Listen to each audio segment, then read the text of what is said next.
Bonjour, bienvenue sur Partage de parole. Mon nom est Benoît, j'espère que vous allez bien. J'avais une affirmation que j'ai entendue, que j'ai déjà entendue souvent, mais que j'ai entendue récemment, que je voulais adresser. J'ai entendu l'affirmation que Dieu aime le pécheur, mais qu'il hait ou déteste le péché.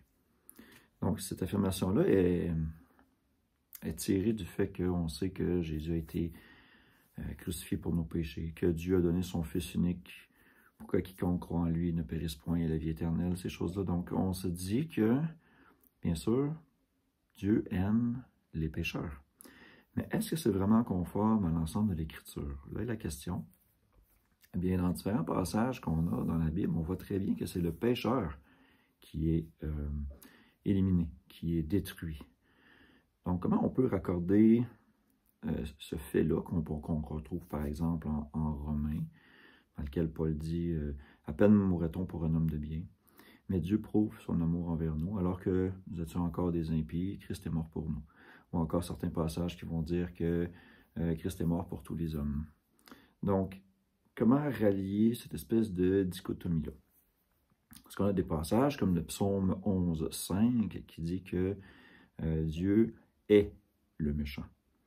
On a d'autres passages, en psaume 104,35, Hébreux 3,17, Ésaïe 1,28 et 13,9, dans lesquels on voit des déclarations claires que c'est les méchants qui seront exterminés, qui vont être détruits, qui sont punis.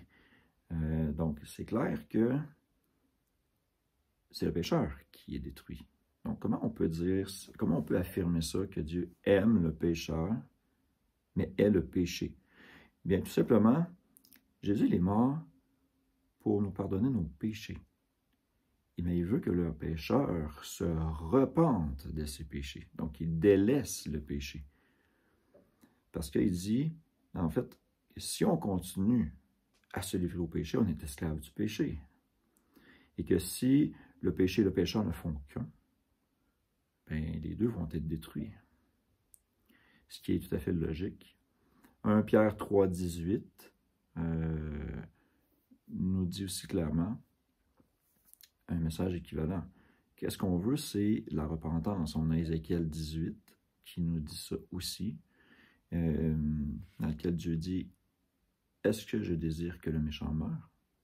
N'est-ce pas qu'il change de conduite et qu'il vive? » Donc, on a ce message-là qui est important quand même de comprendre que c'est le pécheur qui sera exterminé.